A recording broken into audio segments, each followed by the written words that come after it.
भारतीय इतिहास के सबसे लोकप्रिय हिंदू राजाओं में से एक रहे हैं सम्राट छत्रपति शिवाजी।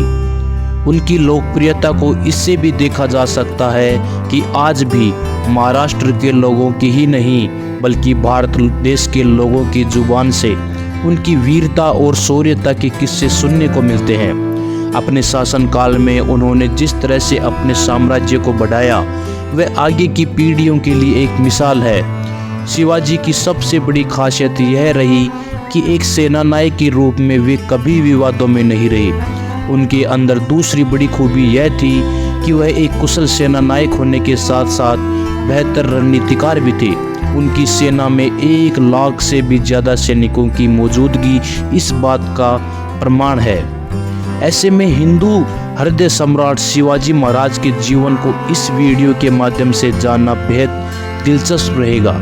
नमस्कार दोस्तों, मेरा नाम ऋषि, आप सभी का मेरे YouTube चैनल ऋषि कसाना पर स्वागत है। अगर आपने अभी तक मेरे चैनल को सब्सक्राइब नहीं किया तो प्लीज़ चैनल को सब्सक्राइब जरूर करें। तो चलिए शुरू करते हैं। 19 फरवरी 1630 ईस्वी को जन्मे शिवाजी का पूरा नाम शिवाजी राजे भोसले था।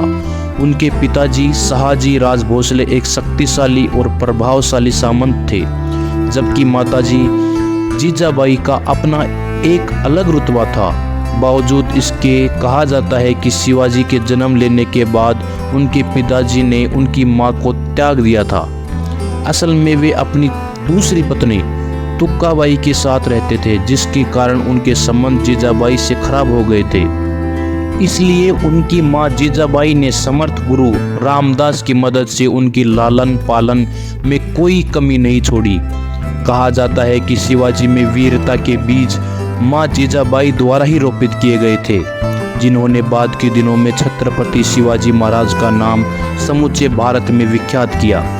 शिवाजी उस कालखंड में बड़े हुए जब भारत में मुगलों का शासन था। यह वही दौर था जब औरंगजेब जैसे कट्टर मुगल शासक हिंदुओं का दमन कर रहे थे।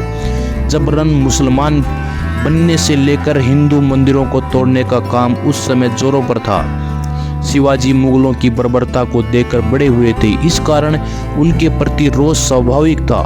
नतीजा यह रहा कि जल्दी उन्होंने तय किया कि वह इसके खिलाफ अपनी आवाज़ बुलंद करेंगे और मुगलों को सत्ता से उखाड़ फेंकेंगे। उनकी बढ़ती ताकत देखकर दुश्मन बौखला गया, क्योंकि मुगल उनसे जीत नहीं सकते थे। इसलिए मुगलों ने उनके पिता को बंदी बना लिया। उसे लगा था कि ऐसा करने से शिवाजी उसके सामने घुटने टेक देंगे, जबकि यह उसकी गलतफहमी थी। शिवाजी ने मुगलों पर चढ़ाई की और अपने पिता को आज़ाद कराया। यही नहीं, उन्होंने उसके पुरंदर और जावली वाले किलों पर भी अपनी विजय पताका फैला दी। इस जीत ने शिवाजी की यश कीर्ति को दूर दूर तक फैला दिया, यहाँ तक कि औरंगजेब के दरबार तक इसकी गूंज पहुंची। शिवाजी का इस तरह ताकतवर होना औरंगजेब के लिए चिंता का विषय था। उसने देर न करते हुए जय सिंह और दिलीप खान के हाथों शिवाजी को एक संधि प्रस्ताव भेजा। साथ ही शिवाजी को मुलाकात का न्योता दिया। इसके तहत प्रजाहित में जब शिवाजी औरंगजेब से मिलने पहुंचे तो औरंगजेब ने छल से उन्हें बंदी बना लिया। हालांकि जल्दी ही वह वहां से आज़ाद होने में सफल रहे और उसे सबक भी सिखाया। इसके बाद उन्होंने मराठाओं की एक विशाल सेना तैयार करते हुए 1674 में मराठा राज्य की स्थापना की और उसके सिंहासन पर बैठते ही उन्होंने सबसे पहले अपनी सेना को और ज़्यादा मजबूत किया। उन्होंने गोरिल्ला के युद्ध जैसी युद्ध कलाओं को विशेष बढ़ावा दिया। आगे अपनी वीरता और तेज रणनीति के चलते वे छत्रपति की उपाधि से नवाजे गए। खास बात तो यह थी कि स्वतंत्र शासक की तरह अपना शासन चलाने में कामयाब रहे। हालांकि दुर्भाग्य ही कहा जाएगा कि उनका कार्यकाल ज़्यादा नहीं रहा और शिवाजी की मृत्यु 3 अप्रैल 1680 के दिन उनके रायगढ़ किले में हो गई थी।